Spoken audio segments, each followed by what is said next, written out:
Pierre-Yves Rongeron, bonjour. Bonjour. On est ravis de vous retrouver pour ce nouvel entretien de rentrée du coup. On ne s'est pas vu depuis à peu près le mois de juin. Tout à fait. Écoutez, comme à l'accoutumée, on va commencer par les actualités du Cercle Aristote. Alors, on a une actualité chargée.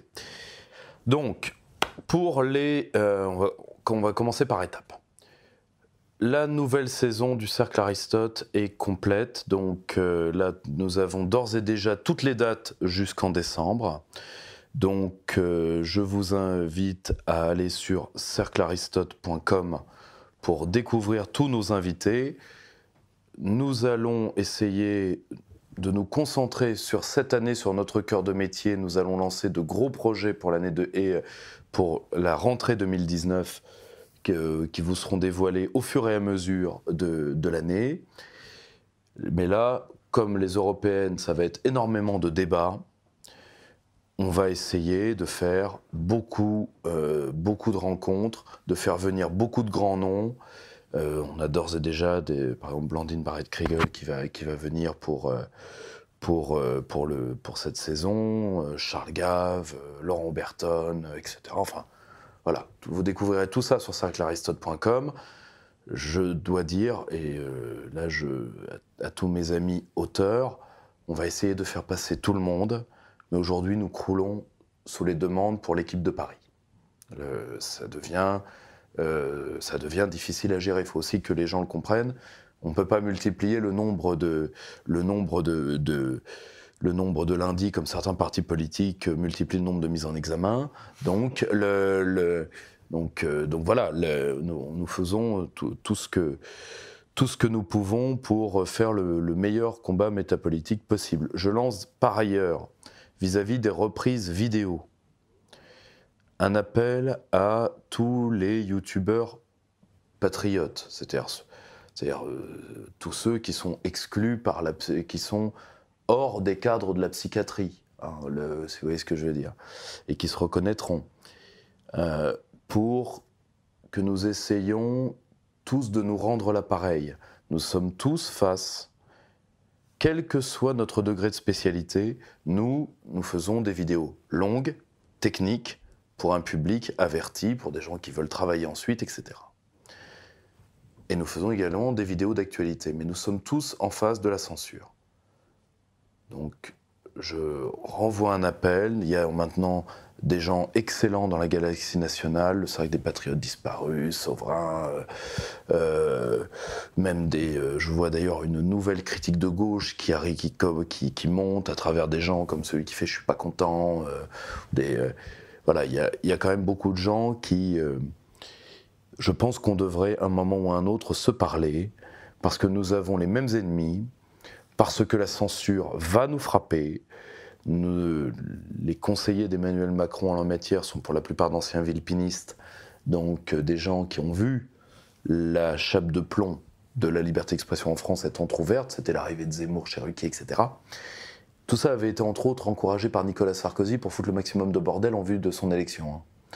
Et aujourd'hui, Macron, lui, veut, évidemment, sous les ordres de ses maîtres, la loi fake news n'est rien de plus qu'une ingérence eurocratique dont l'eurocratie n'a même pas les moyens techniques, c'est-à-dire que l'eurocratie a créé les fake news, enfin l'eurocratie n'a pas créé les fake news, comme dit très bien François-Bernard Huyghe, l'Amérique a créé le terme de fake news pour combattre ses ennemis, l'eurocratie a dit maître, je veux la béquer, mais comme ce sont des handicapés de haut niveau, ils sont allés chialer auprès de l'OTAN pour dire vous allez nous faire quand même nous pré-chier les textes, hein, parce que nous, mis à part tout ce qui est pré-chier, on n'arrive pas à le prendre. Tu vois, donc c'est le degré anthropologique Verhofstadt, quoi. Bon, hein, qu'est-ce que je te dis, l'humanité, c'est l'antithèse des X-Men. Hein. Tous les 20 000 ans, l'humanité fait un bond en avant. Bah là, on a fait en arrière. Donc, qu'est-ce que je te dis ça ? Donc, il faut qu'on se parle parce que la censure qui s'abat sur nous tous, et quels que soient les problèmes de personnes qu'on peut avoir, moi, je vais multiplier les contacts. Là, par exemple, je vais faire une vidéo avec le camarade Stéphane Edouard. Alors, nous sortons tous les deux de nos sphères pour pouvoir parler ensemble, parce qu'on n'est vraiment pas sur le même créneau. Je vais en faire avec d'autres intellectuels de différentes tendances. Je vais essayer du moins, disons, là je le répète, en dehors des cadres de la psychiatrie, c'est-à-dire je n'ai pas à... Voilà, ou alors faut me payer cher. Hein. Je rappelle que Freud prenait combien l'équivalent en actualisé de 400 € à peu près par heure. Donc voilà, bon. Donc ça c'est pour le volet conférence. Les cercles de province font le plein.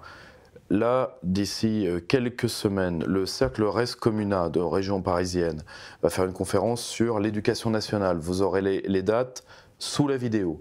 Le cercle Confluence fait une conférence à Annecy avec Claude Rocher sur les villes intelligentes. Date et détails sous la vidéo également. Le cercle de Lyon de notre char d'assaut Clément Nguyen est déjà à sa deuxième rencontre. Nous ne sommes jamais que le 17 septembre. Donc, les Lyonnais, précipitez-vous, vous avez quand même un club de géopolitique, parce que majoritairement c'est ce que traitent les équipes de Clément, qui est quand même de très très haute volée. Vous avez cette chance, profitez-en. Pour l'instant, le cercle de Strasbourg n'a pas encore donné ses dates. Le cercle de Lille a déjà fait sa rentrée avec Sylvain Durin. Ils vont en faire une que j'attends impatiemment avec un camarade historien sur la mémoire de nos poilus et de nos héros de 14-18. Vu qu'on va leur balancer un seau de merde européiste sur la gueule, faites confiance à Macron pour ça. Au passage, je reçois de temps en temps des petits trucs me disant « Vous êtes dur, il est quand même chef d'État ». Alors, il sera chef d'État le jour où l'État reviendra et où il sera chef, d'accord? Ok? Pour l'instant, il est chef de gang à la récré, couvert par maman. Pour l'instant, d'accord? Et couvert par Mouti aussi, Yavol. Et si vous voulez voir ce qu'est un chef, je vous renvoie à un très beau poème de la Légion qui a été récité entre autres par Élie de Saint-Marc, qui s'appelle « À mes hommes qui sont morts ». Vous verrez ce qu'est un chef. Macron, on est pour l'instant au filet à gigot. Voilà. Ou alors on est dans le chef, mais le chef de char dans certaines prides. Bon. On ne prend pas les mêmes risques. Bon. Donc, le cercle de Bordeaux va, je pense, repartir assez vite. Nos camarades de l'Université réelle de Montpellier ont déjà fait, je crois, ou font bientôt leur rentrée. Vous avez toutes les coordonnées des cercles sous la vidéo. Moi, je serai très prochainement à Lyon. Je serai très prochainement à Grenoble ou à Annecy, je serai dans le Var en 2019, je serai à Montpellier et également je serai là en décembre 2018, je serai à Nantes. Donc vous aurez les dates très prochainement.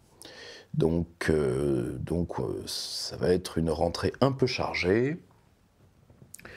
Question revue. Nous sommes à la fin du cycle sur la France et l'Algérie, la francophonie arrive et ensuite ce sera un numéro très très attendu, coordonné par notre Clément national sur les dynamiques eurasiatiques, qui est certainement l'un des numéros les plus lourds que PL ait fait. Question bouquin, ça va être également une grosse rentrée, on va sortir un ouvrage, La civilisation et ses ennemis, du philosophe Kostas Mavrakis. Alors Kostas Mavrakis, c'était l'ami et le rival de Badiou. Mis à part qu'il a vrillé vers à la fois l'orthodoxie, le nationalisme, etc. C'est un grand penseur de l'esthétique et de l'art. Et donc, il a écrit un ouvrage brillant sur la notion de civilisation, et que nous allons sortir. Nous sortons également un ouvrage sur De Gaulle et Poutine de Morad El-Attab. Nous sortons également un ouvrage sur le règne de la pensée d'un jeune et brillant philosophe. Un ouvrage pas évident. Je vous en reparlerai, mais c'est pas un ouvrage évident. Faut aimer les sciences humaines de très bon niveau. Mais bon, faut aussi se confronter un peu à la difficulté. Hein, on lit pas que Minute et Jeune et Jolie quand même. Donc, quoique lisez plutôt Jeune et Jolie que Minute, parce que ça vous évitera d'avoir les mains sales et la nausée. Mais alors, vous me direz, hein, lire Minute et découvrir Sartre, c'est pas plus mal. Mais nous allons également sortir un ouvrage de Norman Palma qui j'espère fera un petit peu parler sur la notion de Dieu et Dieu face à l'universel, où il traite ça à travers la pensée amérindienne. Donc c'est pour essayer de sortir de l'impasse à la fois du monothéisme et des religions séculières qui en sont issues. Donc c'est un ouvrage qui va pas faire plaisir à tout le monde, mais je m'en fous déjà, d'une. Non, mais c'est juste pour la syntaxe. Et je pense que c'est un ouvrage intéressant. Donc une grosse rentrée. On prépare d'autres surprises pour 2019, je vous en parlerai. Le livre d'or également. Et également, tout à fait.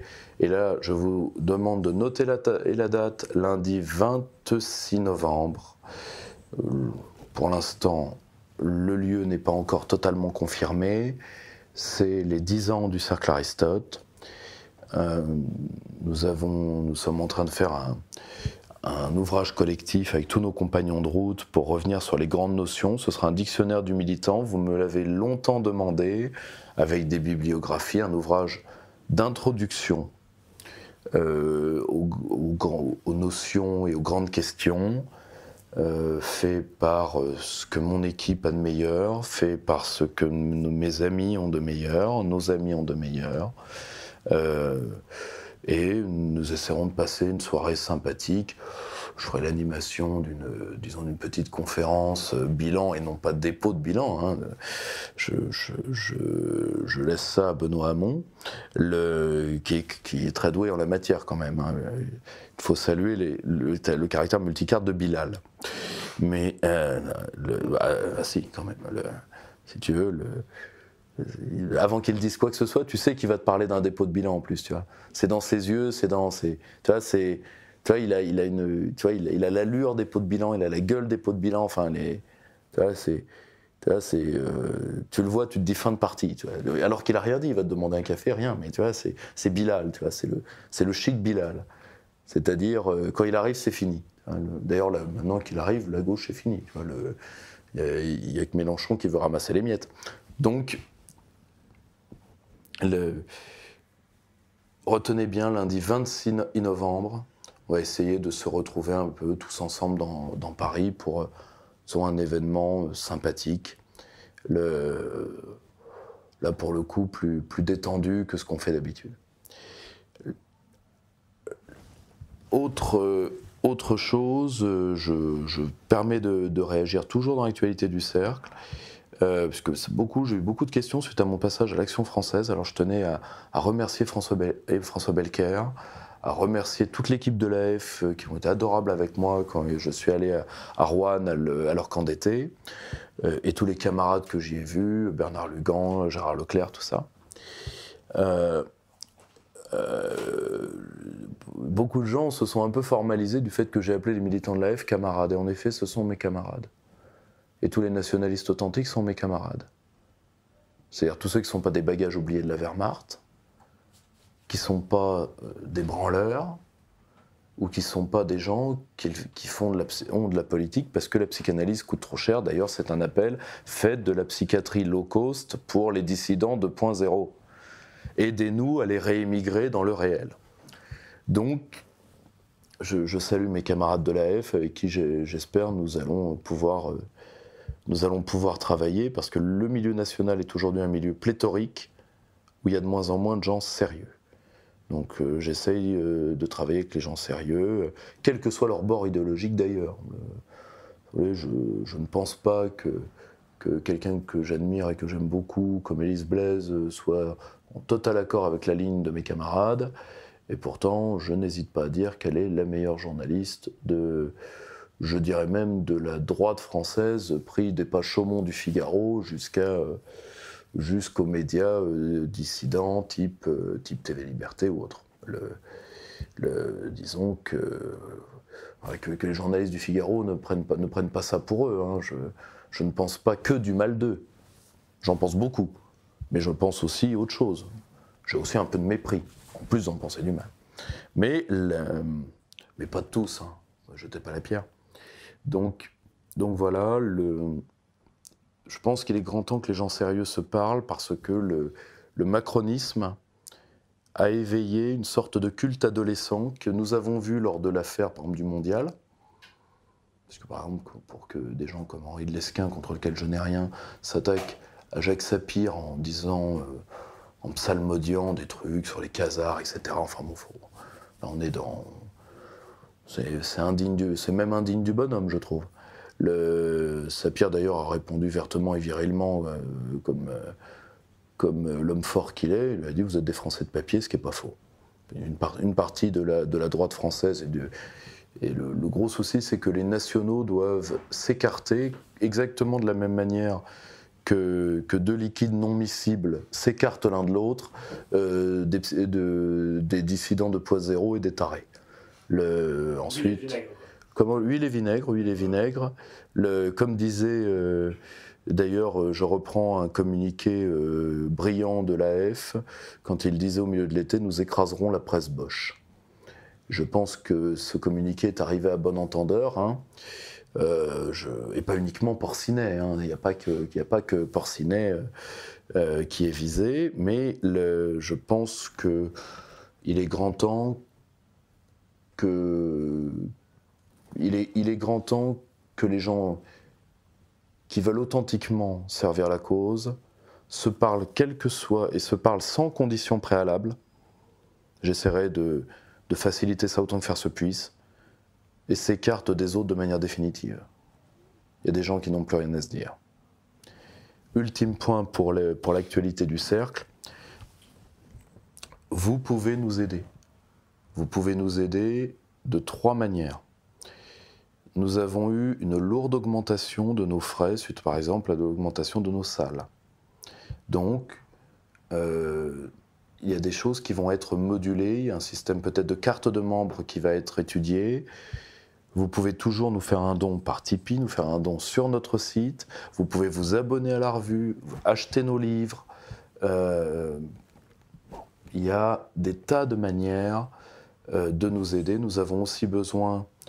Alors nous avons maintenant une cellule web extraordinaire, donc il y a peut-être encore un ou deux chantiers à faire qui vont nécessiter de l'aide à ce niveau-là, mais surtout, là pour le coup, nous avons besoin avant tout de gens qui veulent mouiller le maillot pour être sur le terrain dans les équipes de province et à Paris.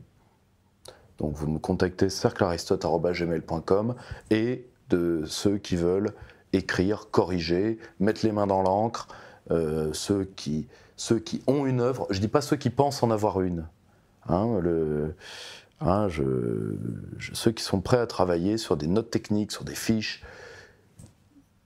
Il est grand temps de réagir comme ceux qui devraient être nos modèles, c'est-à-dire à la fois les réseaux de résistance et également, moi ça a été mes modèles enfants, l'IRA. Je rappelle que Michael Collins, après la Pâque sanglante de 1916, où les républicains, les patriotes et républicains irlandais sont décimés, écrasés. Il y aura entre autres la mort du grand poète Patrick Pearse, hein, c'est du sang des patriotes dont naissent les nations vivantes, c'est des tombeaux des patriotes dont naissent les nations vivantes, le grand poète de l'indépendance irlandaise. Et là, Michael Collins dit maintenant on va arrêter de charger sabre au clair comme des cons face à l'armée la plus forte du monde à l'époque, avec l'armée française qui est l'armée britannique. Je rappelle qu'une partie des armes, particulièrement des canons à répétition, qui vont être utilisés lors du premier conflit mondial, qui sont des modernisations de ce qui avait déjà eu lieu, des canons américains à barillet qui étaient déjà utilisés pendant la guerre de sécession, qui vont être utilisés sur le front européen, vont être testés dans les rues de Belfast sur des femmes lançant des patates, ce qu'on oublie beaucoup. Et je suis très anglophile, hein. J'estime que apprendre un peuple germanique, je préfère les roast beef au chleu, je pense que vous l'avez compris. Mais la seule chose, bon, moi je suis un amoureux de l'Irlande libre, et là Michael Collins va dire, qui est un grand génie, qui est un grand modèle, qui est un héros. Michael Collins va dire on va arrêter de jouer au con, parce qu'il avait beaucoup de branleurs dans le milieu nationaliste irlandais. Pas autant que dans le milieu nationaliste français actuel, hein, mais quand même un peu. Et il a créé avant tout un service de contre-ingérence et de contre-renseignement, qui à la fin a fait que la couronne a perdu tellement d'agents en Irlande qu'elle a dit bon, les bouffeurs de patates veulent vraiment la liberté, et ben on leur donne et on garde l'Irlande du Nord. Il est grand temps d'apprendre à travailler sérieusement et arrêter le culte adolescent nous on est des anti-modernes alors que fondamentalement vous êtes des chieurs de modernité. Nous on est des, tu comprends, on est des ultra cyber warriors. Hein, donc je vais t'assassiner à coup de même. Bon, il est peut-être temps, cette méthode-là a montré son échec. Il est peut-être temps de commencer à travailler sérieusement. À bon entendeur. Ceux qui veulent travailler avec nous, cerclearistote@gmail.com, qu'ils n'hésitent pas. Vous pouvez nous aider financièrement, vous pouvez bientôt nous faire des dons déductibles également, pour ceux que ça intéresse. N'hésitez pas pour le coup à entrer en contact avec nous. Bon. Voilà, c'était une page un peu longue, mais c'est la page de rentrée. Très bien, bah écoutez, on attaque avec la politique intérieure. Premier sujet, le climat, évidemment, avec l'annonce de la démission de Nicolas Hulot du gouvernement. Plusieurs titres d'actualité sur il nous reste encore 2 ans avant l'effondrement généralisé de l'écologie, de notre écosystème. Voilà, donc je vous demande de faire un petit point sur ce sujet-là. C'est un sujet extrêmement sérieux, c'est un sujet extrêmement dangereux. Parce que par exemple, il y a un problème avec les cétacés, est-ce que Roselyne Bachelot va survivre au réchauffement climatique? Tout ça sont des questions importantes, je l'entends. Mais reprenons le cas point par point. Bon, Nicolas Hulot est l'archétype de cette escroquerie qu'on appelle la société civile. C'est-à-dire qu'on amène ces gens-là pour faire le boulot des politiques, et après on les jette comme des merdes. Sous prétexte qu'ils ont mis les mains dans le cambouis, qu'ils connaissent plus. Voilà, et résultat, comme ils ne connaissent pas l'État, ils arrivent, généralement ils se viandent lamentablement, et après ils partent en claquant et ils chialent. Et ce qui n'empêche pas un autre pecno de la société civile de se faire baiser par le gouvernement Philippe II, Macron III, ce que vous voulez.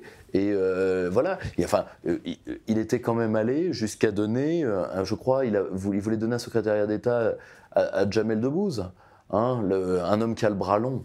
Donc, ceux qui voudront, on la comprendront celle-là.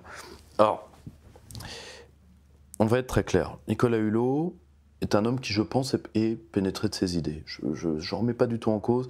Autant je remettrai en cause les méthodes de la Fondation Ushuaïa, autant je n'ai pas d'animosité du tout pour cet ancien champion du LM, vu que c'est lui qui s'est fait connaître en posant le premier ULM au pôle Nord. C'est comme ça qu'il est... Bon. Nicolas Hulot... Alors... Il y a un message de fond qui est important et il y a une forme que je trouve absolument dramatique dans sa sortie.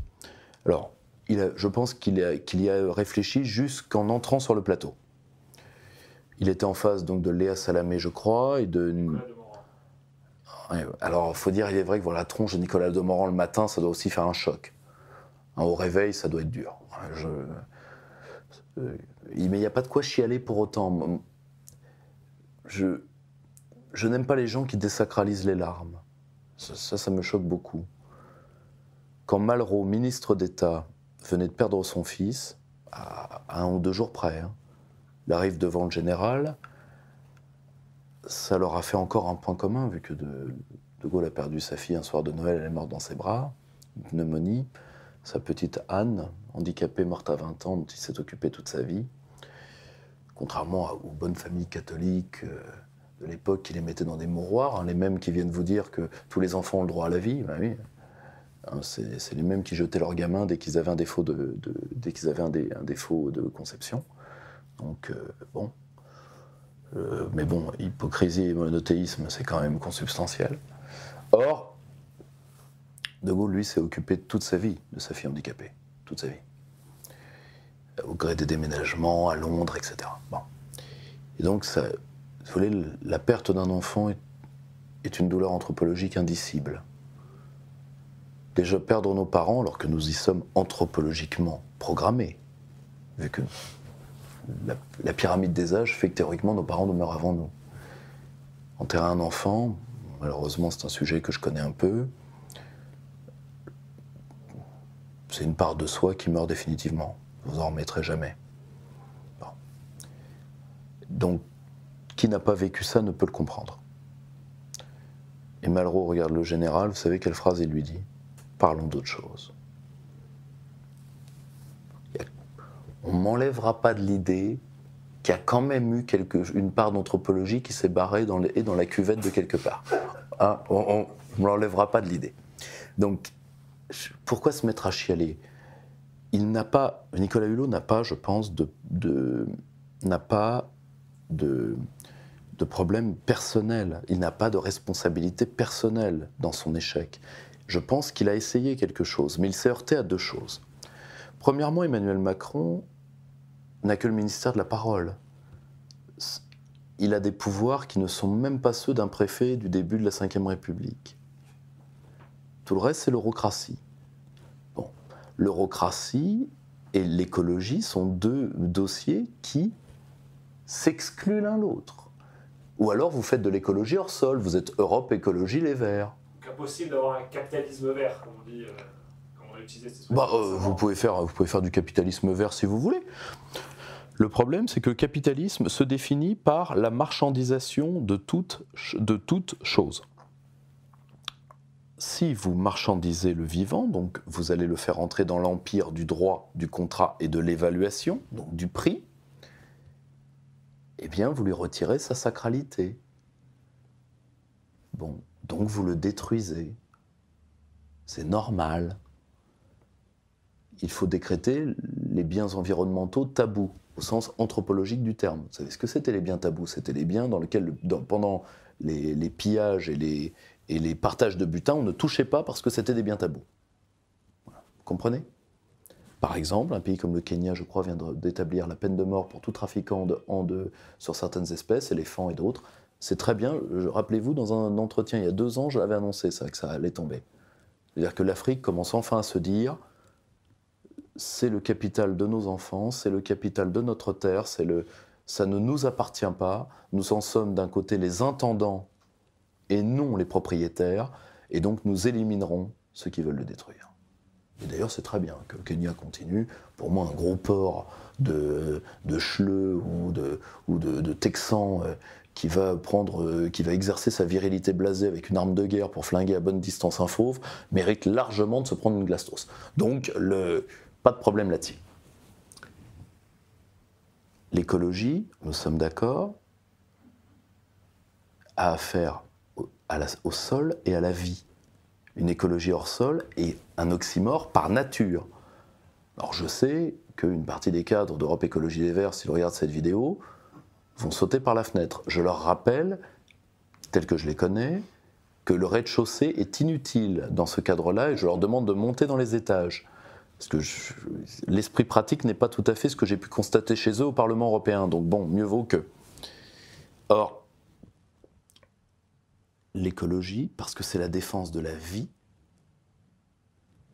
c'est la défense de l'écologie humaine, donc des formes de vie, c'est de l'écologie biologique, donc de la diversité de la vie, et de l'écologie environnementale, c'est-à-dire tout ce qui est cosmique et qui permet à la vie d'exister. Bon. Il est évident que ça requiert, je dirais même pas la souveraineté, mais une souveraineté au carré. Premièrement, est-ce que vous êtes en face de la menace de disparition de l'espèce, tout de même? C'est quand même autre chose que le dernier bouquin de Christine Angot, qui est une menace aussi, mais différente.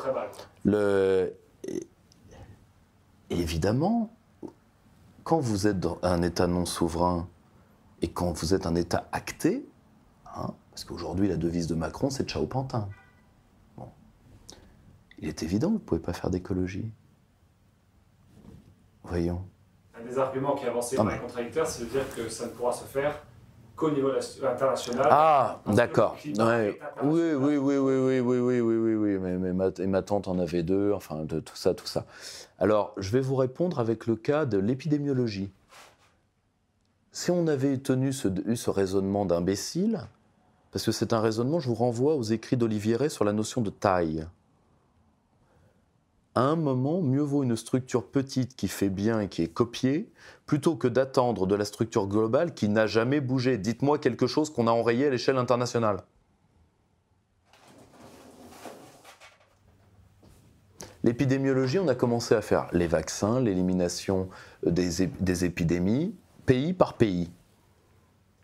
On a pris les bonnes pratiques, on a fait de l'internationalisme intelligent, on s'est parlé, on a dit tu devrais faire comme ça, etc. Basta. Et ça s'est bien passé. Mais si on avait attendu qu'un Pecno crée une OMS au XIXe siècle, on aurait encore la rage, on aurait la variole, ok ? Donc, à un moment, il faut arrêter de penser au grand gouvernement central en plus. Je vais vous le dire sincèrement, ce rêve, qui est un rêve totalitaire, je ne sais pas si les gens qui rêvent de ça se rendent compte qu'ils sont de profonds malades. Ça n'aura pas lieu, parce qu'il y a des peuples qui tiendront trop à leur liberté, et je pense à un peuple qui représente un terrien sur 6, qui sont les Chinois, parce que eux, allez leur vendre, on va faire un grand gouvernement central avec des pantalons à une jambe, je souhaite bon courage à celui qui va aller tenter de leur vendre. C'est un peuple commerçant depuis 5 millénaires. Avant de la leur mettre à l'envers, bon courage. Donc, il faut revenir à la différence kantienne, parce qu'on accuse beaucoup Kant et une partie de cet humanisme chrétien laïcisé que le kantisme incarne de manière quasiment caricaturale, d'être responsable de la pensée globaliste, c'est faux. Kant a écrit, dans le projet de paix perpétuelle, la théorie du Völkerstaat, de l'État mondial. Mais 3 ans après, ce qui prouve que quand on est quand même très intelligent, on peut revenir sur ses propres conneries pendant quelques temps, enfin en très peu de temps. Pour ça, il faut écrire ses bouquins soi-même. Il faudra le dire à Attali d'ailleurs, qu'il y pense. Hein. Il dit, c'est un rêve malsain, donc mieux vaut le Völkerbund, donc la collectivité des États qui peuvent travailler intelligemment. Après tout, je vous rappelle que toutes les organisations qui marchent sont intergouvernementales. Les organisations internationales sur le courrier. C'est drôle, on ne parle jamais des trains qui arrivent à l'heure. Vous vous rendez compte qu'on a régenté le ciel, qu'il y a des milliers d'avions dans le ciel tous les jours. Et on est arrivé, sans perdre un poil de souveraineté, à gérer ça. Je ne sais pas si vous voyez, à gérer le rêve d'Icare. C'est pas mal. C'est pas mal. On est arrivé à gérer le courrier, on est arrivé à gérer la mer. Donc, faites confiance à l'humanité telle qu'elle est. Parce qu'à un moment, à force de vouloir créer l'homme nouveau, globaliste, nomade, etc., eh bien, vous allez avoir une tentation que tous les totalitaires ont. Si l'on crée l'homme nouveau, qu'est-ce qu'on fait de l'homme ancien ? On l'élimine. Et oui.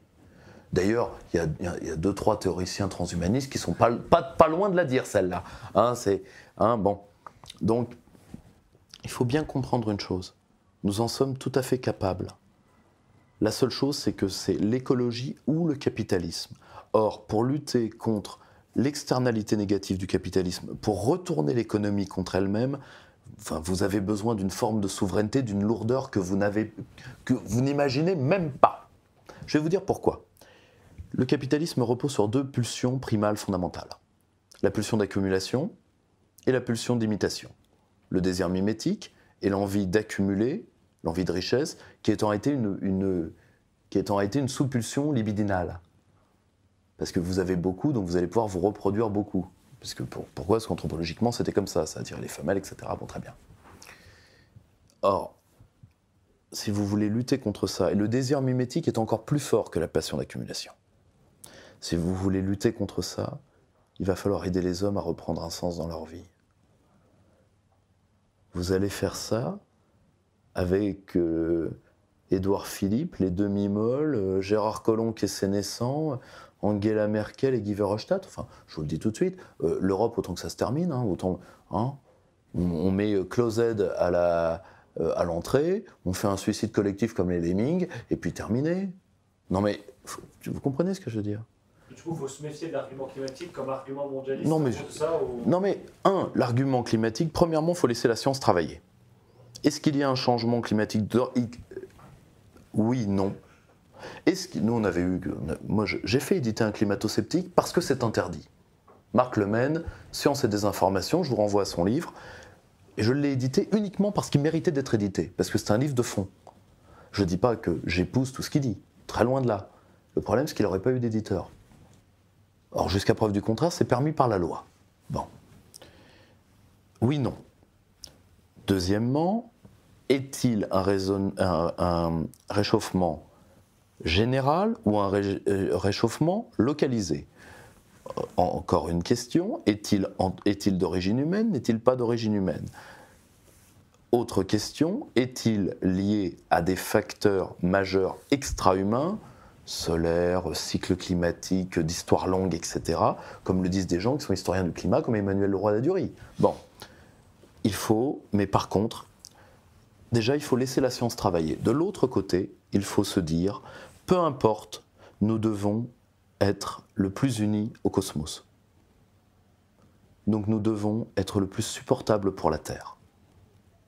La Terre, notre mère, comme on dit en Inde. Notre mère à tous. Donc, peu importe, le réchauffement climatique doit être traité au plus près de la Terre et donc au plus près des nations. Vous n'allez pas faire... vous vous rendez compte ce que ça va être de faire une organisation du climat international, nommé deux, que vous allez foutre encore dans un coin à détente horizontale haut de gamme, comme Genève, Bruxelles, toutes ces villes qui sont des bordels, pour riches, et vous allez faire quoi? Vous allez dire « Je veux que le Yangtze soit nettoyé ». Les mecs t'emmerdent. Ils ont raison de t'envoyer chier. Donc, l'écologie, ça se fait par nature, au plus près de la Terre. Enfin, si vous voulez, on est arrivé à créer des écologistes hors sol. Alors ça, c'est un miracle de la pensée occidentale. Tu vois, ça fait partie de toute la galerie des monstres que la modernité finissante et crevante est en train d'accoucher. Tu vois. Bon. Donc, il faut comprendre, je vais vous donner 3 exemples pour vous dire combien la souveraineté va être importante. La France aujourd'hui est attaquée dans ses sols. Or les sols, c'est le cœur de la vie, les sols. L'eau et les sols. Or, qu'est-ce qui est en train de tuer les sols en France? La perte des champignons et la liquidation des vers de terre. Les vers de terre, comme les abeilles, doivent être des sujets quasiment de défense nationale. Parce que le jour où eux meurent, nous mourrons. Là, nous avons des espèces de vers qui sont arrivés, les scientifiques essayent d'élucider ça, et qui bouffent, et qui détruisent nos cultures. Vous vous rendez compte? Nous avons une augmentation drastique de plusieurs types de maladies, tumeurs, etc., sur les humains, consécutifs à des empoisonnements de masse. Prenez le cas du glyphosate. Le glyphosate, si les scientifiques opposés au glyphosate ont raison, il y aurait de l'arsenic au glyphosate. Je ne sais pas si vous vous rendez compte. C'est de l'empoisonnement de masse. Or, si vous voulez éviter... Alors là, je vais employer un mot qui me sera reproché et qui va me mettre un fichier de délinquant idéologique.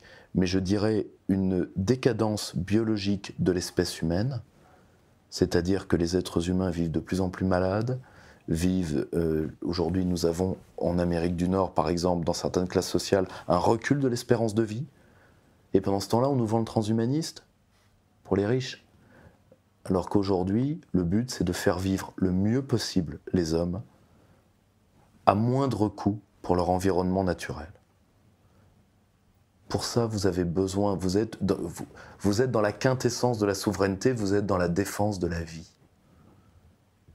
Si la doctrine du réalisme politique perd de la doctrine de la souveraineté, mère de la doctrine de la souveraineté, a un sens, c'est la protection de la vie. Ça fait 2500 ans depuis Démosthène, depuis Heifei en Chine, etc., qu'on se pose cette question-là. Machiavel, Hobbes, tous ces grands hommes, tous ces grands devanciers se sont toujours posé la même question. Comment défendre la vie? Alors parfois, pour sauver des vies, il faut parfois en sacrifier un peu. C'est pour ça qu'on a mauvaise réputation. Bon, j'entends. Mais l'écologie est un dossier souverainiste par nature. Europe Écologie Les Verts, qui est avant tout le seul vert d'Europe Écologie Les Verts, c'est les verts du chichon. Tu vois, c'est le vert du chanvre. Je rappelle quand même, je crois que d'ailleurs une des grandes élues Europe Écologie et Les Verts avait été arrêtée pour trafic de drogue. Parce que c'est très naturel la drogue. Je rappelle que ce qui donne la couleur blanche à la cocaïne, par exemple, c'est la soude. Parce que c'est coupé à la soude. Bon appétit, bien sûr. Donc, bon, vous voyez le problème? On est arrivé à créer des gens qui veulent administrer le cosmos en dehors du cosmos, c'est-à-dire la nature. La nature ne doit pas être sauvée par les gens qui y habitent. C'est un raisonnement d'attoucheur d'école primaire, comme dirait Dany, le vert de gris.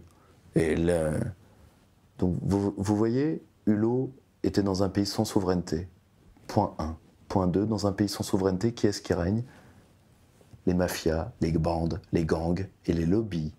Parce que je vous rappelle que ce qu'on appelle très gentiment lobbyisme, dans le temps ça portait le nom de corruption.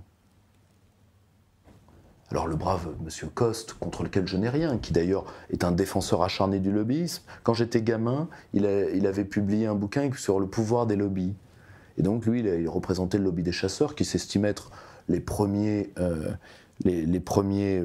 écologistes en France. Alors moi j'ai un point de vue qui est très simple, je suis pour que les Français soient formés aux armes, pour que les Français soient armés au maximum, soient aptes à se défendre, mais par contre, depuis que je suis gamin, parce que moi je viens vraiment de la campagne et de la vraie campagne, j'ai toujours eu du mal avec la chasse. Toujours eu du mal, pour différentes raisons.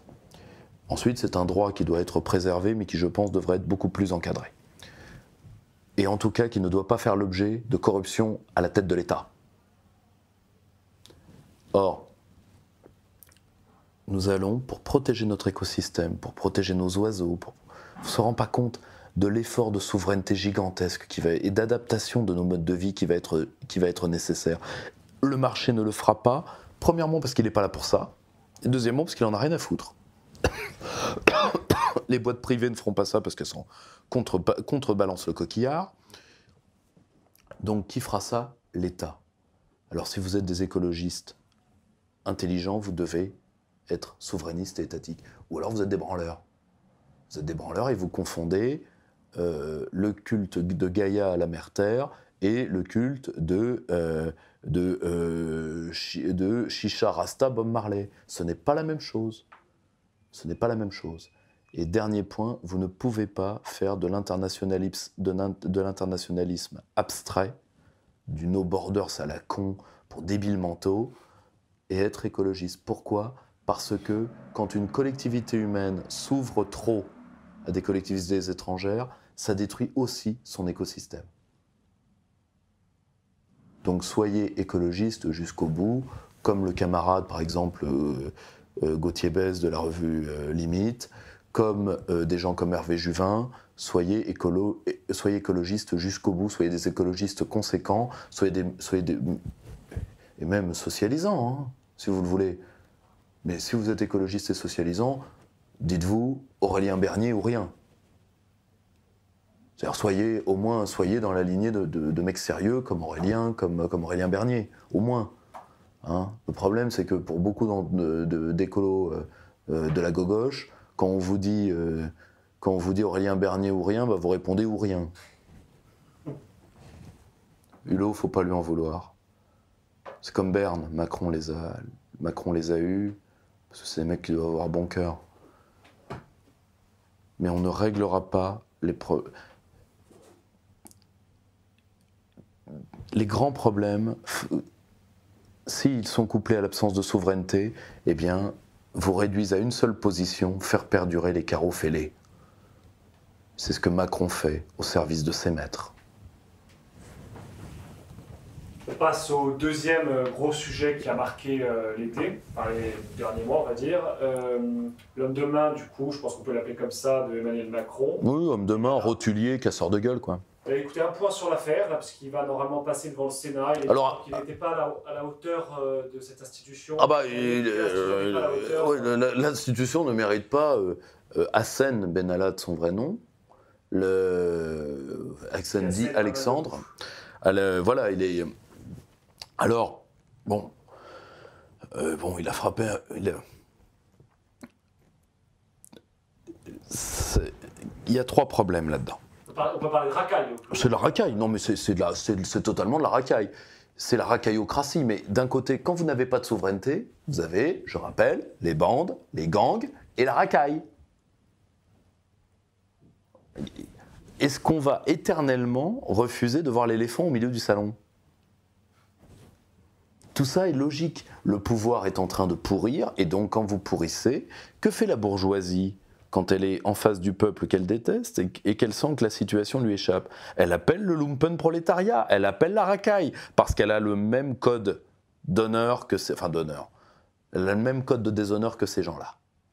Voilà.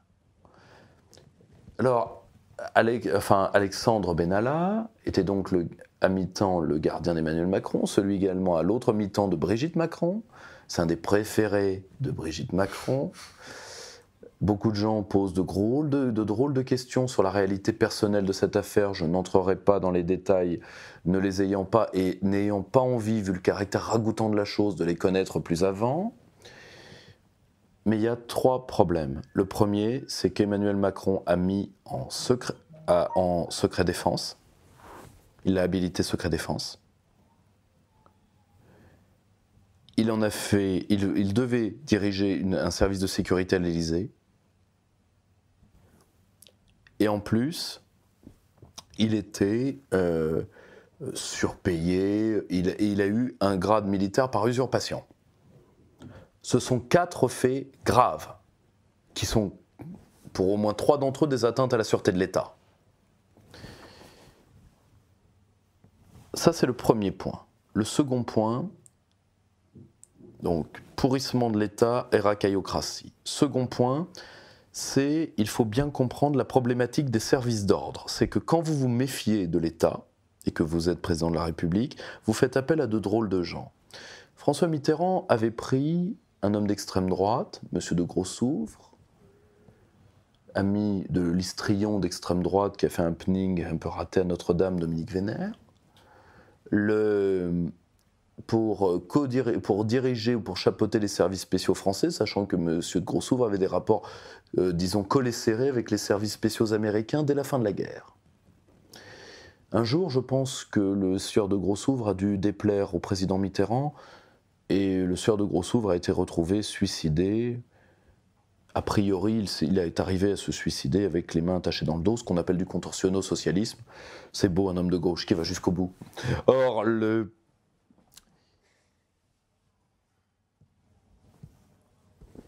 il faut comprendre une chose. Il est tout à fait normal qu'un mouvement de masse ait un service d'ordre pour la protection des siens, à condition que celui-ci ne soit en aucun cas une police parallèle. L'affaire Benalla a eu un seul aspect positif à ce niveau-là, c'est que tout de suite, il y a eu des connards qui ont dit « Benalla, c'est le sac de Macron ». Ça a permis au sieur Aubigné, historien antigaulliste... Service d'action civique, tout à fait. Au sieur Aubigné, historien spécialiste du sac, antigaulliste viscéral, de témoigner. Et je vous renvoie à son témoignage dans le Figaro Vox. Il dit quoi ? Il dit que le sac, jamais le sac n'a court-circuité l'État. Il y a d'ailleurs des témoignages très tendres sur comment De Gaulle intervenait personnellement pour que les familles de militants blessés ou tués reçoivent de l'argent qui n'était pas de l'argent public, qui était l'argent de l'organisation. Mais par exemple, les 4 gorilles historiques, qui sont des monstres anthropologiques, ce qu'on appelait les gorilles, les 4 gardes du corps historiques du général de Gaulle, si tu veux, il faut une dizaine de petits fafounés 2.0 d'aujourd'hui pour remplir leurs caleçons. Donc, de toute façon, il y avait une nécessité, je crois, de signer un acte officiel au général en entrant au sac. Tout à fait. Or, le SAC, c'était avant tout des gens qui étaient... Les 4 gorilles historiques, par exemple, étaient tous les 4 membres du SAC, et tout le monde savait que si une grenade roulait au pied du général, l'un d'eux se serait jeté sur la grenade pour mourir et le sauver. C'était des hommes hors du commun. Alors vous me direz, il y a eu la tuerie d'Oriol. La tuerie d'Oriol, c'est le SAC giscardien. Pasqua n'y est plus. Le SAC sert, parce que le SAC déteste Giscard qui est un traître. Au passage, juste pour les droitards à la con, la gauche a repris la rhétorique des barbouzes gaullistes tueurs du SAC contre l'OAS. Je rappelle que le SAC n'a pas participé à la lutte contre l'OAS, ou très peu, parce que les têtes du SAC étaient plutôt pro-Algérie française. Je dis ça pour les glandos. Or, le SAC gaulliste haïssait Giscard parce que Giscard était un traître. Donc quand Giscard est arrivé, il a fait la savonnette à Vilain. Il a appelé les fachos. Parce que c'est eux qui l'ont fait élire. Hein. Alors c'est lui qui a fait le regroupement familial, pas de bol. Ah oui, bah tu fais confiance à la droite d'argent, tu fais l'oignon des droites, hein, bah à la fin tu l'as dans l'oignon des droites. Hein, voilà. Parce que tu sais, la bourgeoisie, elle a toujours une main sur le cœur, mais c'est pas tout à fait dans le cœur qu'elle va te la mettre. Donc, tu vois, c'est les fachos qu'on fait élire Giscard, hein, c'est Élément qui appelle à voter pour lui, etc. Il faut se rappeler tout ça. Hein. Hein, ces gens-là ont un peu oublié. Hein, Alors aujourd'hui, ils peuvent se plaindre des Arabes, hein, c'est quand même eux qui les ont fait venir. Alors vous me direz, avec le gaulliste Chirac, alors Chirac a été gaulliste comme ma sœur, mais j'assume la réalité de ce salopard, oui. Mais c'est vous qui avez fait élire Giscard, et c'est nous qui l'avons décarré, parce que c'est un complot gaullisto-pasquoyen, hein, dirigé par Abitbol, qui prend parti pour Mitterrand. Et heureusement d'ailleurs. Parce que Giscard, c'était le Macron de son temps. Donc la France aurait peut-être déjà plus un État, n'aurait peut-être plus l'arme atomique, plus le Conseil de sécurité, et des parts entières de son territoire auraient peut-être été données aux Boches, tel que c'était parti. C'est la lettre de Philippe de Castries, c'est ça? Tout à fait. Allez, un très joli coup. Un très joli coup. Et donc, si vous voulez, Giscard donc fait entrer les fachos au SAC. Et les fachos, ils ont fait ce qu'ils savent faire le mieux. Hein, ils ont pourri l'institution. Et donc, ils ont fait la tuerie d'Oriol. Je rappelle quand même que l'homme qui ordonne la tuerie d'Oriol a une croix gammée tatouée sur la main. Ce qui ne fait pas partie de l'uniforme gaulliste réglementaire. Hein. Je dis ça pour les mal comprenants. Or, non mais, tu comprends? Et c'était le seul point positif de l'affaire Benalla. En plus, Aubigné est un historien, d'ailleurs comme toute l'université française, totalement anti-gaulliste, à 2-3 exceptions près. Donc tout va bien. Oui, donc le SAC Benalla, rien à voir en fait. C'est rapprochement. Rien à voir, là vous êtes dans la racaillocratie, vous êtes plutôt dans les... Strauss-Kahn avait un petit entourage de ce type-là. Hein, ça étonnait à Sarcelles, mais pas aux chandelles. Donc, hein, voyez rien par là. À la tombée de la nuit, vous verrez mieux. Mais voilà, c'est la racaillocratie. Dernier point, l'affaire Benalla, et là personne n'a fait l'analyse, donc je vais être obligé de la faire. Pourquoi les mandants de Macron l'ont lâché? Pourquoi tirer sur la laisse d'un chien qui obéit si bien? Pour Drahi, je ne sais pas. Je le confesse. J'ai beau rechercher dans tous les sens, pourtant, Drahi a eu SFR grâce à lui. Enfin, c'est un mec qui devrait astiquer Macron matin, midi, soir, c'est Drahi. Et pourtant, vous avez vu que BFM-VC s'est défoulé sur le petit merdeux. Par contre, je vais vous dire qui est l'autre homme qui a piégé Emmanuel Macron. Et ça, je suis vraiment désolé que, comme disait Céline, hein, moi je bosse. Qui a lancé l'affaire Benalla? Ariane Chemin, journaliste au Monde, ancienne préposée à la lutte contre le révisionnisme. Elle est passée comme tous les chasseurs de fachos contre la France insoumise, comme Abel Mestre, comme beaucoup d'autres. C'est elle qui va sonner l'halali contre Mélenchon avec l'article sur la mort du fils politique de Mélenchon.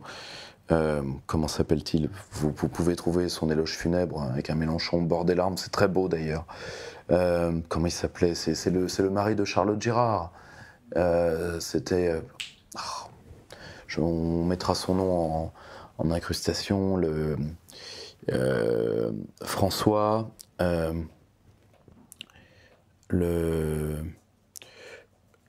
Il s'appelait François. Il avait écrit sur les systèmes d'assurance, sur les systèmes d'assurance étudiants, sur les prêts étudiants. Bon, peu importe. Et elle avait titré un article dégueulasse juste après les législatives. J'avais fait une vidéo à l'époque, j'avais dit maintenant ça y est, ça commence. L'hitlérisation de Mélenchon est en marche. Et c'est elle qui a lancé l'affaire Benalla. Or, il faut savoir qu'elle est la protégée de M. Dreyfus, Louis Dreyfus, patron de comité de surveillance du Monde, si mes souvenirs sont bons. François Delapierre. François Delapierre, tout à fait. Et pour qui travaille M. Dreyfus? Pour Mathieu Pigasse, le rival de Macron, inspecteur général des finances. Lui a réellement été banquier. Parce que je vais vous révéler un petit scoop, Emmanuel Macron n'a jamais fait grand-chose dans la banque. Il a vendu son réseau énarchique. Pigasse, lui, est un homme redoutable. Un requin, un tueur. Âme damnée de la Banque Lazare. Et qui a eu maille à partir à plusieurs reprises avec Emmanuel Macron, disons pour des affaires privées. Et qui s'est dit, toi mon petit con, je vais te la mettre à l'envers. Alors vous me direz, pourquoi maintenant? Parce que Pigasse, Niel, quel était le troisième propriétaire du Monde qui protégeait Emmanuel Macron? Monsieur Berger. Et Monsieur Berger a un grand avantage pour Monsieur Pigasse maintenant. Il est 6 pieds sous terre. Et la mort de Pierre Berger a donné le coup d'envoi de la triclée. J'emploie un bon mot paysan de chez moi. De la triclée sur les fesses du petit chiot. Pigasse l'a pas loupé. Croyez-moi. Au passage, cette analyse-là, personne ne l'a fait. Et j'attends d'être démenti. Il n'y a pas de services extérieurs dans cette affaire. Les Anglais ont un peu utilisé ça dans le Brexit, et les Américains un peu pour humilier le petit, mais les autres, il n'y a pas de service étranger. Alors par contre, qu'a-t-il pu faire pour déplaire à une partie de ses mandants? Je ne sais pas. Mais c'était... Voilà où on est réduit un pays sans souveraineté. Voilà. Alors on passe à un autre sujet, la loi Schiappa, qui renforce la lutte contre les violences sexuelles et sexistes. Alors elle a été présentée, on a trouvé beaucoup d'articles parlant d'une loi de la perversité. Il y a deux dérives supposées. La première, c'est qu'elle laisserait maintenant cours une protection affaiblie des mineurs face aux agressions sexuelles. Certains parlent même de pédophilie en passe d'être légalisée. Et le deuxième point, c'est que les écoliers... Je pense que François Asselineau avait très bien répondu à cette question. C'est une loi qui est fondamentalement mal écrite. Et la loi doit être dénuée de toute ambiguïté. Bon. Il n'y a pas de souci. Cette loi-là n'aggrave pas le régime des mineurs. Elle accorde rien de plus. Dans le premier volet, le fait que Marlène Schiappa, qui disait elle-même être très proche, par exemple, vu qu'elle avait, je crois, elle s'était portée secours d'une ardeuse qui se plaignait d'être cyberharcelée, elle avait tout de suite fait un communiqué en disant, en plus, c'est un monde que je connais très bien, etc. Moi, j'ai absolument rien contre le porno, mais au contraire, la seule chose, c'est quand on est ministre et qu'on s'occupe de la condition des femmes et entre autres de la condition des familles, écrire des bouquins porno, ce qui est tout à fait sa liberté, contre quoi j'ai rien. En plus, elle n'a pas tout à fait tort, elle a écrit un bouquin sur le sexe avec les rondes. Il est vrai que les filles avec des rondeurs sont très douées. Hein, j'ai quelques témoignages énamourés, mais ça ne rajoute pas de la clarté dans le débat public. Donc, je pense qu'il faudrait, premièrement, c'est un débat, le débat sur la sexualisation des enfants est un débat social qui doit appartenir à la société, qui n'appartient pas à l'État en sa majesté. Ça doit faire l'objet d'un débat, voire d'un référendum. Deuxièmement, il faut avoir certainement une loi de répression terrible sur la pédophilie. Le problème, c'est que si on donne ce débat-là aux Français, comme cela devrait être le cas, parce que c'est leurs enfants qui morflent, eh bien on va se retrouver avec des questions gênantes. Hein?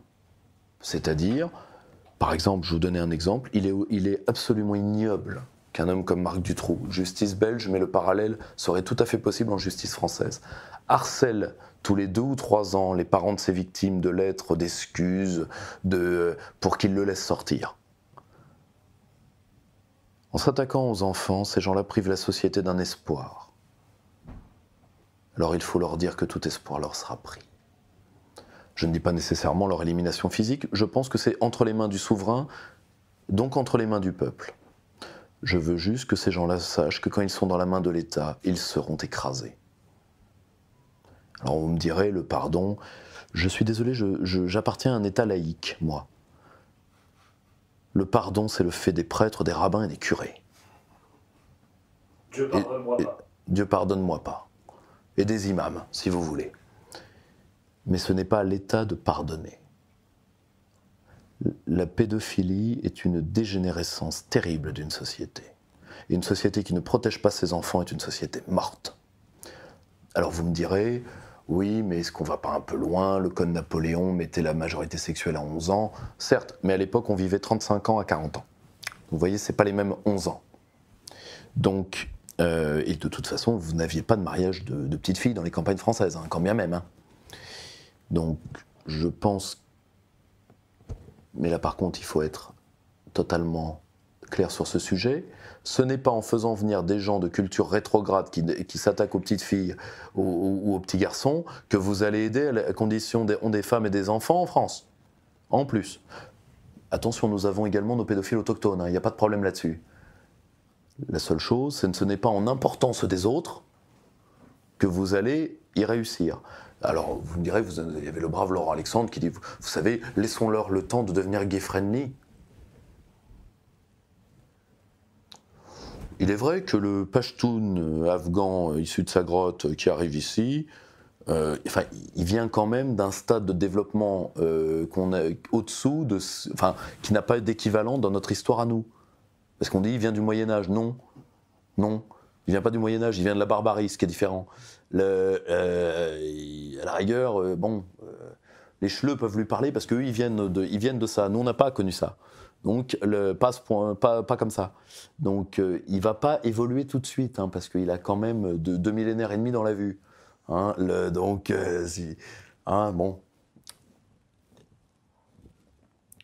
Et surtout, la loi Schiappa est le symbole également de 2 légères choses. Premièrement, on ne fait plus écrire les lois par les spécialistes du droit.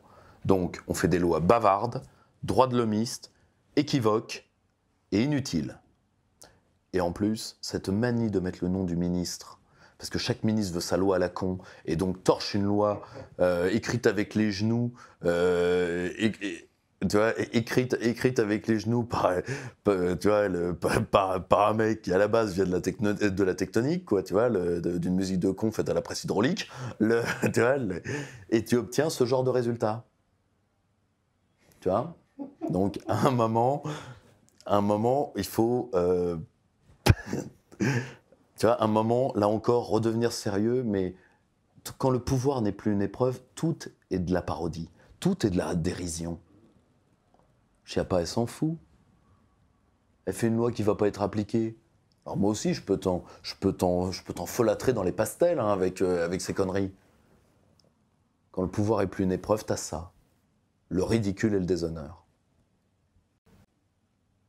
Pour passer sur un thème un peu plus sérieux... Attention, la protection de l'enfance, c'est quelque chose d'extrêmement sérieux. La seule chose, c'est qu'une vraie loi... parce qu'une vraie loi anti-pédophile, les Français la demandent à corps et à cri. Si on l'a fait, il y a du sang sur les murs. Il faut quand même se rendre compte. Titre personnel, je l'assume complètement. Mais il paraît que les droits de l'homme, c'est pour tout le monde. On devrait en parler aux parents des victimes. Je pense qu'ils devraient s'ouvrir à l'autre. Hein, tu vois,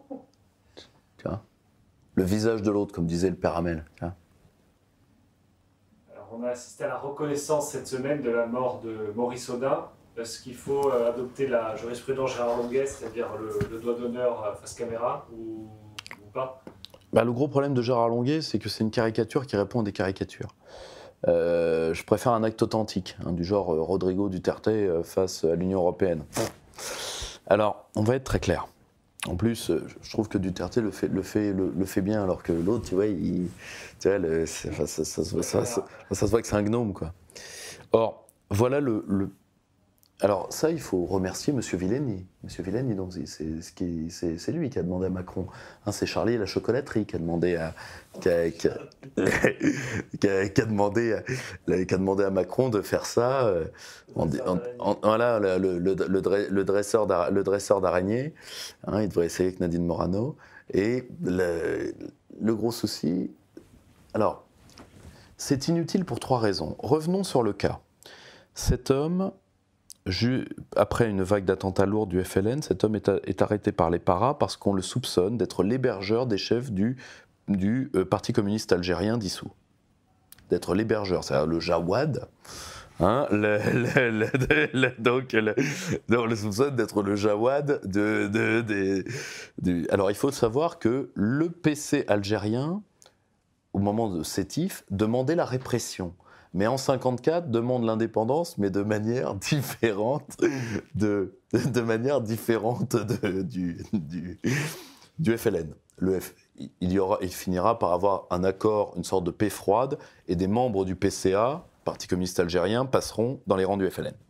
Je vous renvoie sur l'excellent site Études coloniales, qui est à la mémoire de notre regretté ami Daniel Lefebvre, qui est une perte hors du commun, d'un article d'un historien dont je me méfie à cause de ses amitiés que je trouve douteuses, mais qui sur l'Algérie, je trouve, a beaucoup évolué d'une position extrême droitière, abrutie classique, vers une position historienne mesurée, qui est Jean Monneret. Alors, il faut savoir une chose. La gauche s'est obsédée de ce cap depuis le livre de Pierre Vidal-Naquet, sur cet homme qui est sorti l'année de son arrestation. Cet homme a été, de toute évidence, interrogé virilement par les paras. Ensuite, on ne sait pas ce qui s'est passé. A-t-il tenté de s'évader? Les paras, a-t-il fait un arrêt cardiaque pendant l'interrogatoire? Un journaliste dont vous verrez le nom dans l'article de Monneret s'est acharné sur le général Ossarès, vieillissant, 90 ans, malade, chez lui dans son Alsace où il s'était retiré, pour qu'il charge le général Massu qui avait l'avantage d'être mort et donc de ne pas pouvoir se défendre. Alors, Jean Monneret dit ne rien avoir contre ce journaliste. Moi, je rappelle quand même la jurisprudence. Hein, il faut toujours revenir au texte sacré, hein, pute ou chômeur. Et je vois que ce monsieur travaille. Donc, chacun en tirera les constats qu'il voudra. Donc, Et le pire, c'est qu'Ossarès dira à cet homme, dictera à sa femme, Ossarès était alité, un mot. Les journalistes disent « je préfère ne même pas en tenir compte » par rapport aux déclarations que vous lirez. Hein, ce sont des déclarations qui se trouvent dans un livre d'entretien avec le général Ossarès. Vous voyez à quel point il a forcé le général Ossarès, vieillissant, mourant, cacochine, à charger le général Massu, alors que Ossarès fera écrire par sa femme « j'ai pris la décision ». Et le pire, c'est que ça, c'est charger les militaires. Mais si un homme a demandé la mort de ce mathématicien, c'est le résident général Lacoste qui donnait au pouvoir politique incarné par des hommes comme François Mitterrand un rapport tous les jours. Ça va de charger les militaires. En plus, excusez-moi, quand vous voyez l'homme immense qui était le général Massu, faire de Massu un boucher, faire de Bijard un boucher, c'est ignoble au dernier degré. C'est ignoble comme Charlie la chocolaterie est ignoble, comme Macron est ignoble. Vous voyez, je ne fais pas un culte du kaki, loin de moi cette idée. Mais on doit du respect aux soldats pour 2 raisons. Premièrement, comme disait Kipling, je remercie les hommes qui gardent la sûreté de mon sommeil et qui sacrifieront peut-être leur vie. Mais deuxièmement, un soldat est toujours un homme qui tâche son âme. Parce que la pire des choses, d'un point de vue social, c'est la guerre. Et ces hommes-là la regardent les yeux ouverts. C'est pas Charlie la chocolaterie qui va le faire. Hein. Alors on peut le mettre comme épouvantail devant les troupes de front, hein, parce que moi je suis sûr qu'en Afghanistan, les mecs ils le voient avec son araignée comme ça, ils se barrent. Hein. Ils pensent que c'est que c'est le shaitan, que c'est le diable,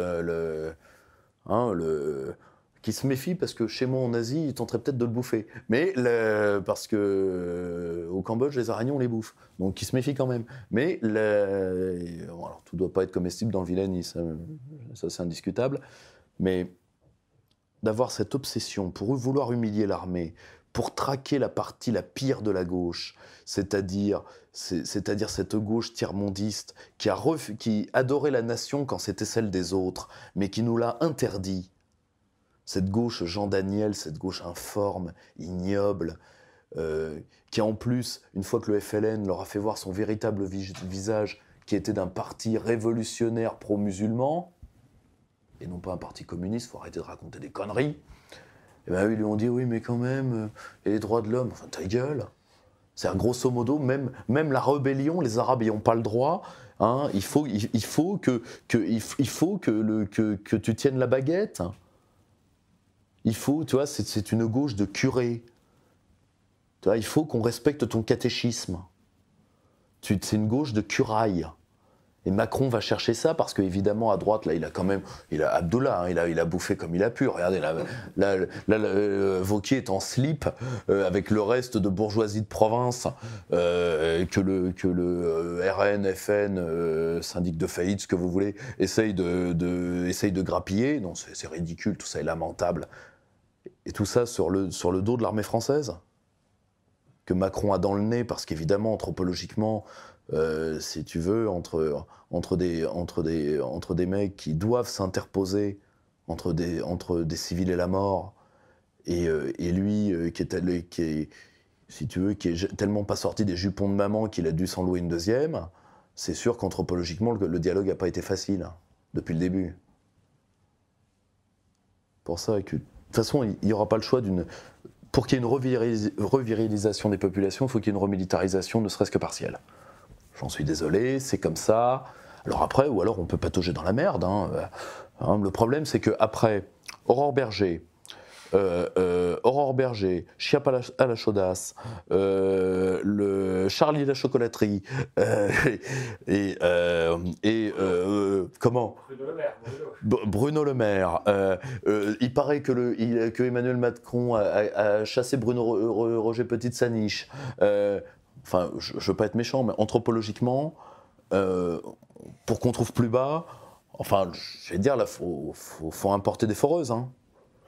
Parce que là, les Australiens font de très bonnes foreuses à puits de pétrole parmi les meilleurs au monde. Il faut investir, là. Parce qu'on ne va quand même pas tomber sur beaucoup plus bas. Hein, donc voilà, on a rendu hommage à un homme qui est un traître à la nation, il faut quand même s'en rendre compte, dont les idées étaient nobles, peut-être, mais qui est rien de plus qu'un Jawad. Un Jawad un Jawad anticolonialiste propre sur lui. Ça diffère un peu avec l'autre. À la base, c'est un logeur, quoi. Voilà. Ok. Donc on ferme cette partie politique intérieure avec dernier sujet. Deux transferts, celui d'Hervé Juvin au Front National et celui de Natacha Polony qui prend les rênes du journal Marianne. Alors, votre réaction sur ces transferts? alors, premièrement, Hervé Juvin n'est pas au Front National pour l'instant. Il est allé faire un discours à Fréjus, bon, très bien. Hervé Juvin est un homme qui aura toujours mon admiration intellectuelle et mon indéfectible amitié. Déjà et d'une. C'est quelqu'un qui fait ce qu'il veut, jusqu'à preuve du contraire.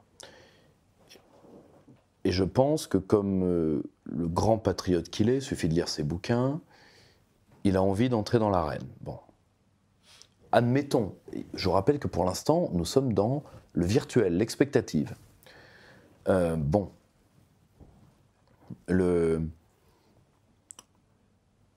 le Front National restera, sauf si les ennuis judiciaires devaient le liquider, un pôle de contestation. Donc de voir des gens qui, eux, ne vivent pas de la contestation s'en approcher est un fait qu'on peut regretter, mais qui peut s'avérer positif si le rapport de force tourne en leur faveur. Je rappelle que la dernière fournée de gens un peu sérieux qui ont approché ce parti-là, Philippot, quelques autres, ça s'est plutôt mal passé.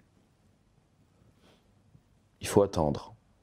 En plus, l'avantage, enfin le gros problème, c'est que nous nous préparons pour ces européennes à une défaite souverainiste, c'est-à-dire que, le Front National n'est plus un parti souverainiste, hein, je crois que Nicolas Bay l'a dit dans Le Point il n'y a pas longtemps.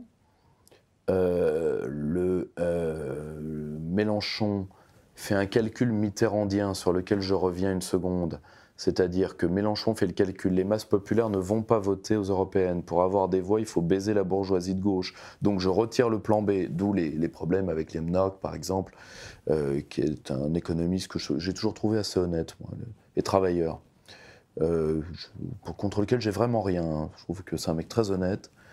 Et Mélenchon remet le souverainisme le souverainisme et le populisme au placard, essaye disons, de relativiser la ligne Kuzmanović, qui est pourtant la seule ligne d'avenir qu'il a, parce que les deux autres, c'est la ligne Clémentin Autain, Daniel Obono, c'est-à-dire vive le gauchisme, ça c'est une mort en première classe. Quant à la ligne Thomas Guénolé, appelons au secours les IVA pour voter pour nous, c'est pour régénérer la gauche. Je rappelle qu'il avait déjà vendu cette idée à la con au NPA, ce qui avait réussi à en diviser le score par deux. Au passage, merci Thomas.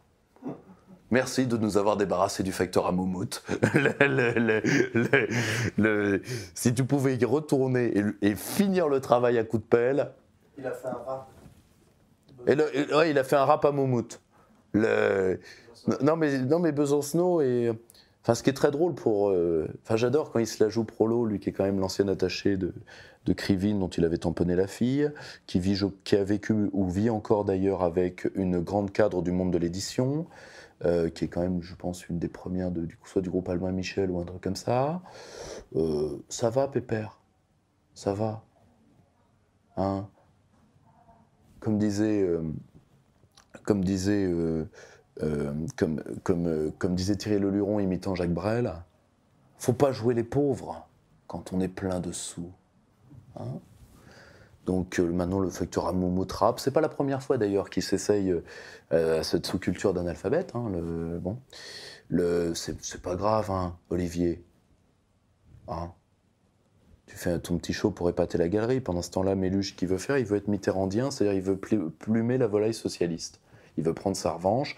Alors le problème, c'est qu'il doit quand même comprendre que plumer la volaille socialiste, c'est des petits poulets avec des gros os quand même. Parce que, comme poulet de louer, Bilal plus Olivier Faure, sincèrement, moi je bouffe pas. Hein. Et puis si tu veux, c'est de la viande coriace et avariée, tu vois.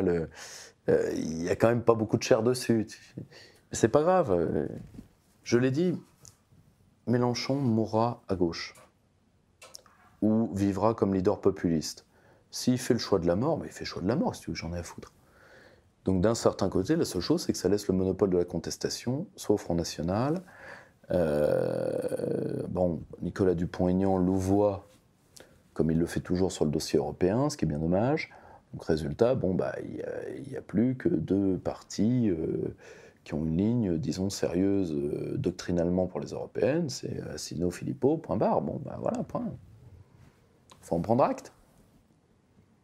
La seule chose, c'est que les nationaux vont vers une défaite, que cette défaite, et que c'est normal, hein, et là Macron a dit « je veux un nouveau duel avec Le Pen », c'est normal, hein, l'épouvantail à Castor.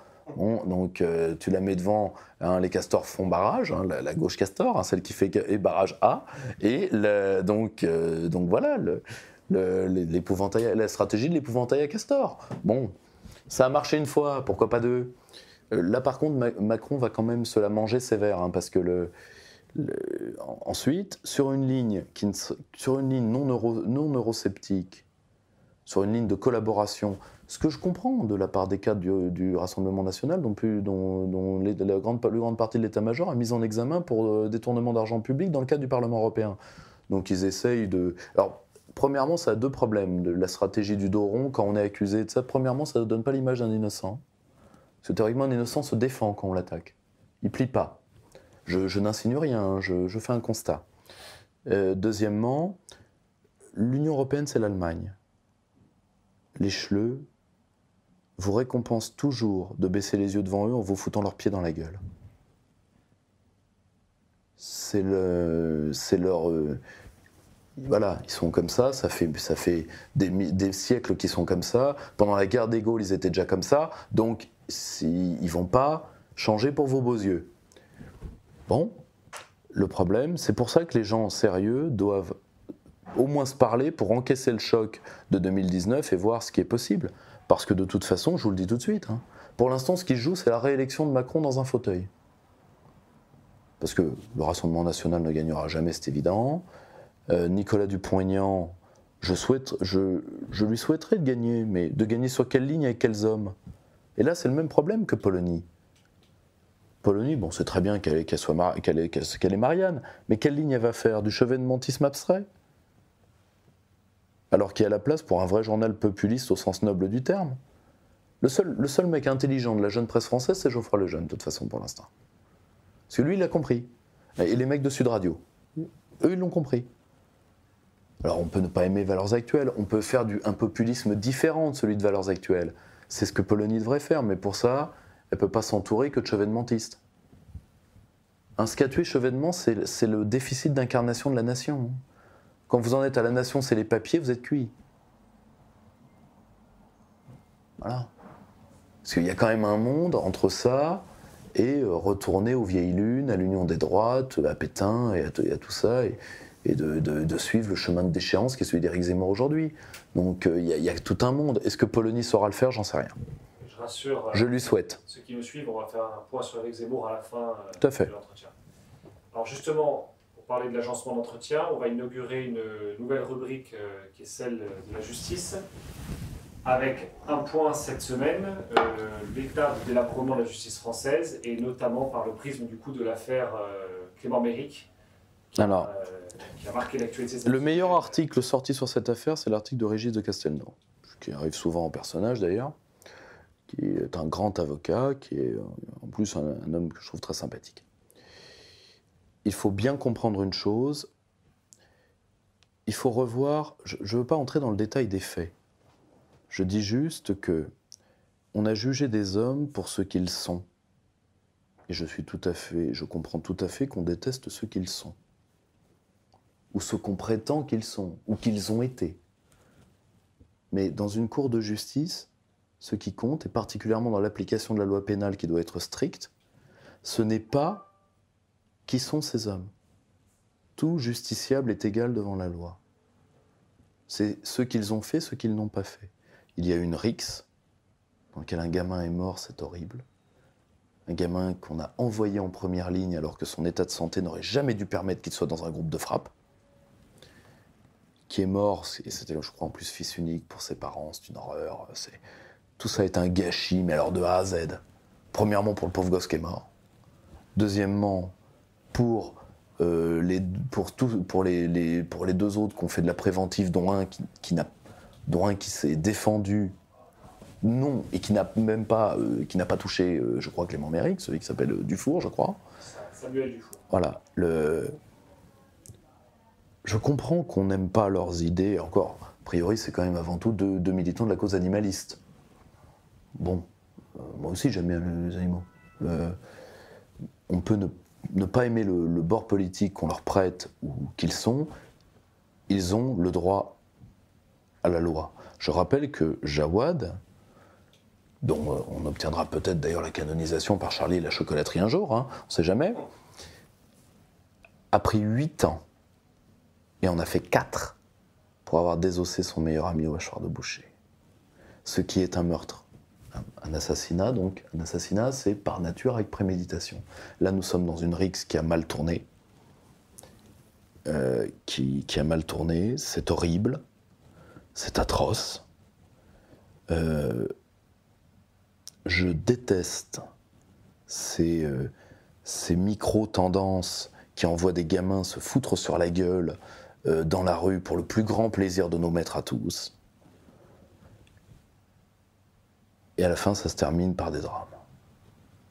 Donc, la justice française, je rappelle que cette même justice a fait incarcérer il n'y a pas longtemps un homme qui a défendu son fils et amené ses agresseurs au commissariat. Je rappelle que cette même justice traînaille dans le fait d'arrêter ceux qui ont les 20 individus qui ont tenté de battre à mort 2 de nos militaires dans le sud il y a quelques jours. Mitterrand avait dit, je crois, lors de son dernier conseil des ministres, méfiez-vous, ils ont abattu une monarchie, ils abattront la République. Il est grand temps de rediscipliner le corps des magistrats qui, je le rappelle, est un corps dépendant de l'exécutif et dont le seul but est d'être bouche de la loi. Ou alors on élit les juges. Je vous laisse deviner de quelle couleur politique les Français vont demander leurs magistrats. Moi, l'élection des juges ne me gêne pas. Dans ce cadre-là, les juges peuvent revendiquer une indépendance. S'ils sont élus, il n'y a pas de problème. Sinon, ce sont des agents du pouvoir exécutif. Et l'existence même de ce grand monsieur qu'est le juge Renaud Van Rymbeck prouve bien que même dans une magistrature, agent de l'exécutif, vous pouvez faire du bon boulot.